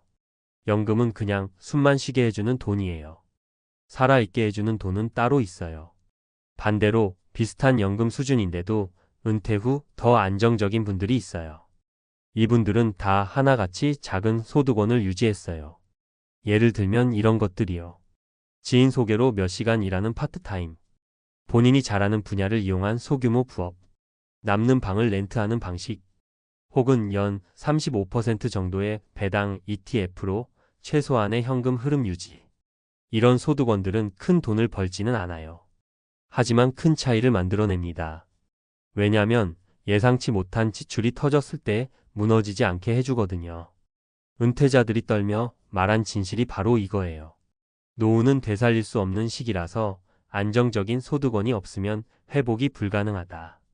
이 세 가지를 못 갖춘 사람들은 은퇴 후 딱 3년 안에 무너질 확률이 높아요. 하지만 이 세 가지를 갖춘 사람들은 어떤 위기가 와도 버텨요. 그리고 놀랍게도 그 행복은 자산 크기와 거의 상관이 없어요. 나이 들어 진짜 중요한 건 얼마를 모았냐가 아니라 나를 지탱해주는 힘이 있느냐예요. 그 힘은 바로 통제 가능한 지출, 나를 붙잡아주는 관계, 작은 소득의 지속성. 이 세 가지예요. 지금이라도 이 세 가지를 하나씩 점검해보면 절대 늦지 않았어요. 여기서 무너진 노후와 버티는 노후가 갈리니까요. 지금까지 이야기한 세 가지가 왜 그렇게 중요한지, 사실 은퇴자들이 공포를 느끼는 순간은 조금 더 깊은 곳에서 시작돼요. 바로 돌이킬 수 없는 시기라는 사실을 자각하는 순간이에요. 젊었을 땐 실패하면 다시 일하면 되고 돈 떨어지면 다시 모으면 되죠. 그런데 은퇴한 뒤에는 그게 안 돼요. 그래서 작은 실수도 큰 파도로 몰아치고 사소한 선택도 인생을 뒤흔드는 결과로 돌아와요. 이걸 깨닫는 순간 대부분 이렇게 말합니다. 아, 이제 진짜 내 삶을 되돌릴 방법이 없구나. 그래서 지금 말씀드리는 후속 이야기는 몇몇 은퇴자들이 실제로 이 세 가지를 갖추지 못해서 겪은 그 다음 단계예요. 조금 무서울 수 있지만 반대로 말하면 지금이라도 피할 수 있는 경고이기도 합니다. 먼저 지출 통제를 못한 사람들의 공통적인 말이 있어요. 언제 이렇게 무너졌는지 모르겠다. 이 말이 진짜 많이 나와요. 왜냐면 은퇴 후에 무너지는 건 갑자기 한순간에 일어나는 게 아니라 월세 조금 오르고 보험료 조금 오르고 식비 조금 오르고 이 작은 오르막들이 몇 년을 쌓아 결국 파국을 만들어내거든요. 문제는 대부분 그 흐름을 제때 알아채지 못한다는 거예요. 소득이 없으니 조절도 어렵고요. 반대로 지출 관리를 성공한 사람들은 신기하게도 심리적으로도 훨씬 안정적이에요. 돈이 나가는 속도가 통제되니까 내가 내 인생을 주도하고 있다는 감각이 생기거든요. 은퇴 후 삶에서 이 심리적 안정감이 얼마나 중요한지 아세요? 이것 때문에 우울증을 피한 분도 있고 건강이 좋아진 분도 있어요. 결국 돈이 아니라 리듬을 지키는 게 노후의 핵심이라는 거죠. 두 번째로 관계가 없는 노후는 정말 상상 이상으로 무섭습니다.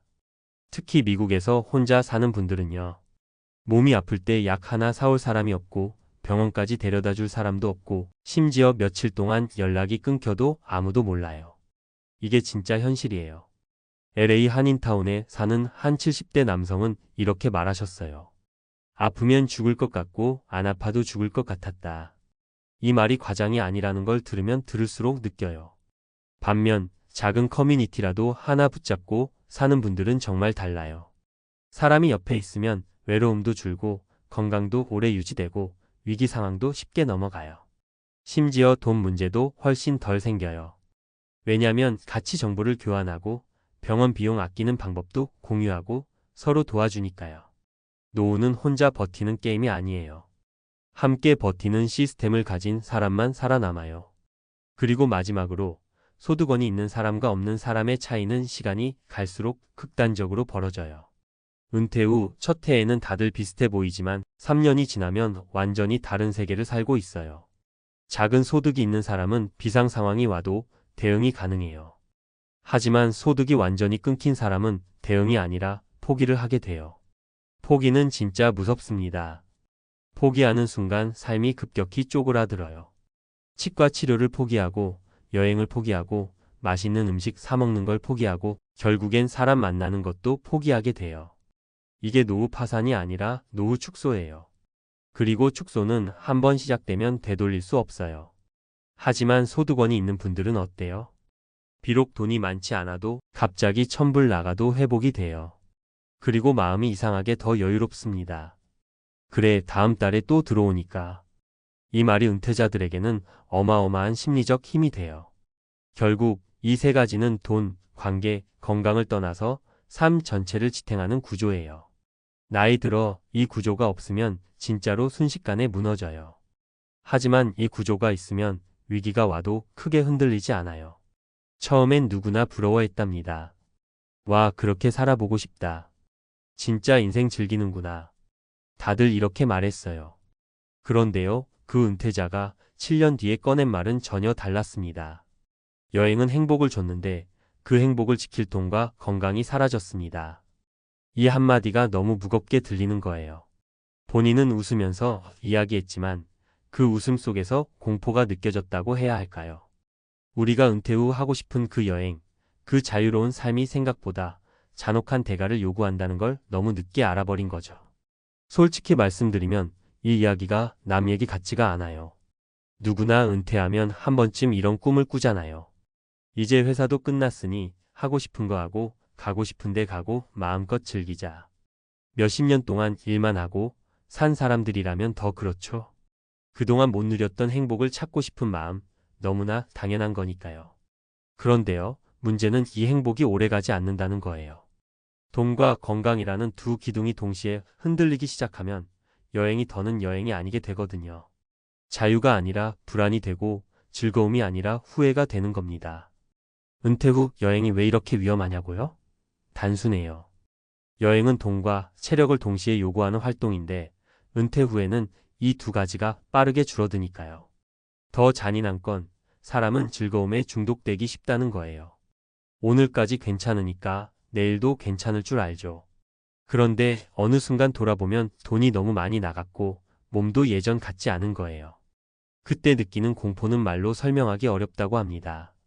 이런 이야기를 그냥 이론처럼 하지 않을게요. 실제 은퇴자 세 분의 사례를 들으면 왜 이 문제가 더 이상 남의 일이 아닌지 실감하실 거예요. 사례 하나는 오랜 직장 생활 끝에 59세에 은퇴한 분 이야기예요. 퇴직금과 모아둔 돈을 보면서 생각했대요. 이 정도면 10년은 걱정 없겠다. 일단 좀 놀다가 다시 생각하자. 그래서 바로 장기 여행을 떠났어요. 동남아 몇 달, 유럽 2달, 일본 1달. 3년쯤 지나니까 통장이 예상보다 너무 빨리 줄어들더랍니다. 그런데 문제는 이때부터였어요. 이미 여행하는 삶에 익숙해져 버린 거예요. 멈추면 우울해지고 집에만 있으면 이게 사는 건가 싶고. 결국 7년 동안 여행을 이어갔는데요. 7년이 지난 후 보니 생활비와 여행비로 4억 가까이가 빠져나갔더래요. 남은 돈은 당초 예상의 절반도 안 됐고요. 그분이 한 말이 아직도 기억나요. 여행이 내 노후를 훔쳐갈 줄은 몰랐어요. 나는 행복을 찾는다고 나갔는데 어느 순간 도망치고 있더라고요. 두 번째 사례는 더 아픈 이야기예요. 62세에 은퇴한 부부인데요. 아이들도 독립했고 둘만의 시간을 가지자며 캠핑카로 미국 서부를 한 바퀴 돌기 시작했어요. 처음엔 너무 좋았죠.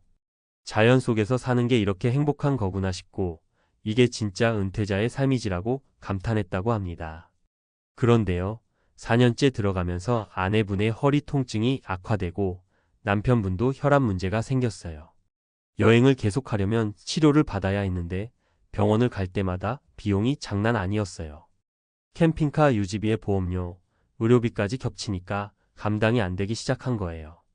결국 집으로 돌아와 다시 정착했는데 이미 건강은 여행 이전으로 돌아갈 수 없을 정도로 나빠져 있었고 돈도 많이 줄어든 상태였어요.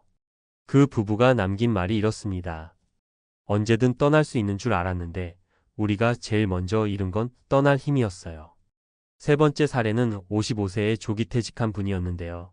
인생은 한 번뿐이라고 말하며 남미, 호주, 유럽을 휩쓸듯 여행하셨어요.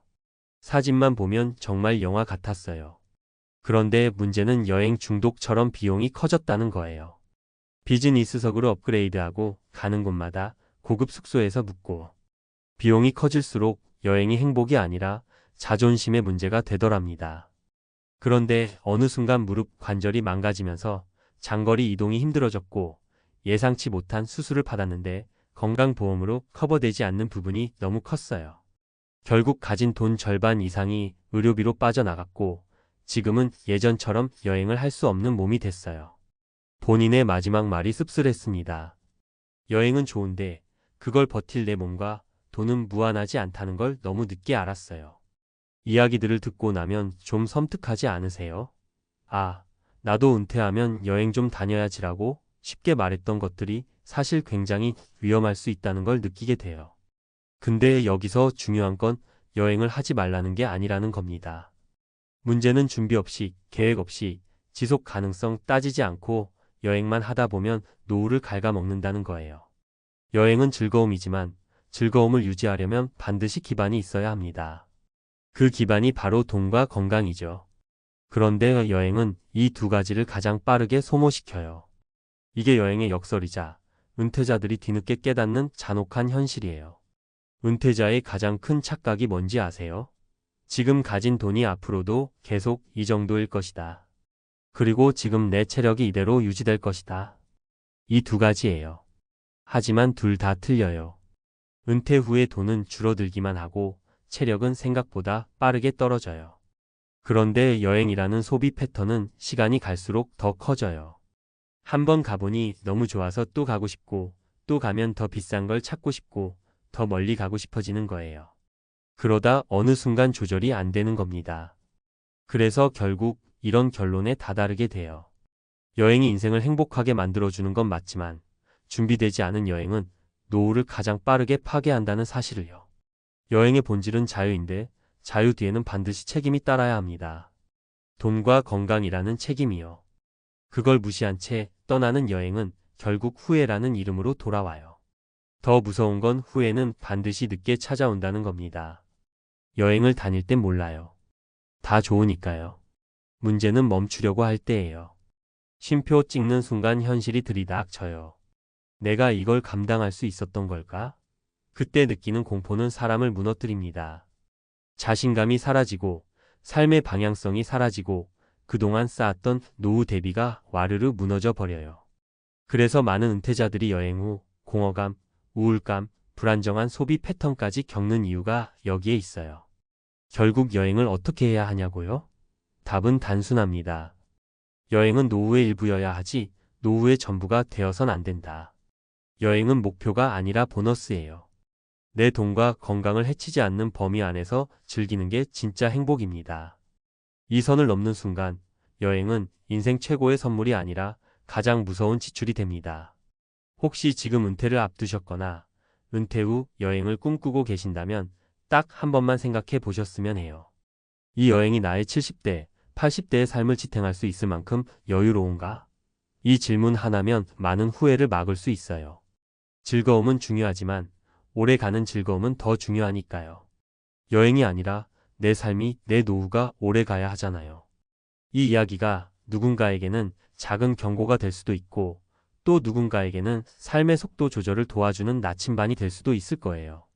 어쨌든 분명한 건 하나입니다. 여행보다 더 중요한 건 여행을 오래도록 즐길 수 있게 해주는 기반을 먼저 지키는 거예요.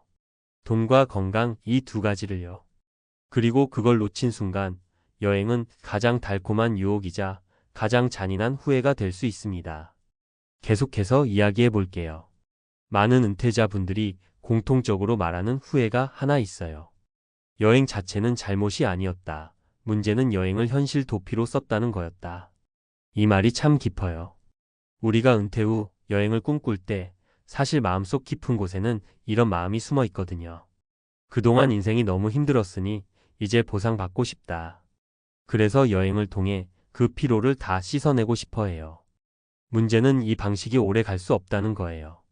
현실을 정리하지 않은 상태에서 떠난 여행은 반드시 돌아와서 그 대가를 치르게 되거든요. 그리고 또 하나 무서운 게 있어요. 사람이 여행에서 느끼는 신나는 감정은 점점 둔해진다는 거예요. 처음엔 공항만 가도 설레요. 두 번째는 비행기 타야 설레고 세 번째는 다른 나라를 봐야 설레요. 네 번째쯤 되면 비싼 호텔을 가야 겨우 감정이 올라와요. 결국 즐거움을 느끼기 위한 비용이 점점 커지는 거죠. 이게 은퇴자들에게 얼마나 위험한 패턴인지 아시죠? 수입은 멈췄는데 감정은 더 큰 비용을 요구하니까요. 어떤 분은 이렇게 말했어요. 여행을 다닐수록 내 마음이 비워지는 게 아니라 더 채워야만 하는 욕구가 커졌다. 이게 인간의 본성이에요. 그래서 여행을 습관으로 만들기 전에 반드시 내가 감당할 수 있는 범위를 정해둬야 합니다. 그렇지 않으면 여행은 자유가 아니라 의무가 되어버려요.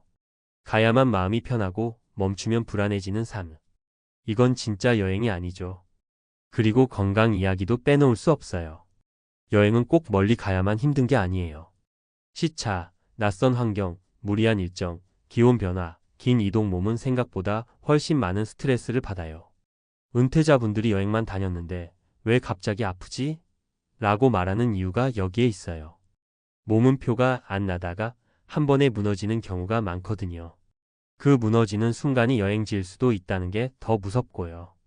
해외에서 응급실 한번 가보시면 그 비용이 얼마나 잔혹한지 아실 겁니다. 그 순간 깨닫죠. 내가 즐기던 방식이 내 몸에는 고문이었구나. 그래서 꼭 말씀드리고 싶은 건 여행은 절대 지금 아니면 못한다가 아니라는 거예요. 오히려 돈과 건강을 지키면서 천천히 즐기는 여행이 훨씬 오래 갑니다. 1년에 한 번이든 분기에 한 번이든 목적이 아니라 삶의 양념처럼 두는 게 진짜 지혜예요. 그래야 여행이 내 삶을 무너뜨리는 게 아니라 지탱해주는 역할을 하거든요. 결국 진짜 후회는 여행을 많이 못 간 게 아니에요. 여행을 오래 건강하게 즐길 수 있는 기반을 미리 만들어두지 않은 것. 이게 은퇴자들이 공통적으로 털어놓는 가장 깊은 아쉬움이에요. 지금 여행을 꿈꾸고 계신다면 떠나는 것보다 먼저 해야 할 게 하나 있어요. 미래의 나에게 물어보는 거예요. 지금 이 소비와 일정이 10년 뒤에 나를 지켜줄 수 있을까? 이 질문 하나가 여행의 속도도 방향도 완전히 바꿔줄 겁니다. 당신의 여행이 후회가 아닌 행복으로 남으려면 지금 이 질문이야말로 가장 필요한 출발점이에요.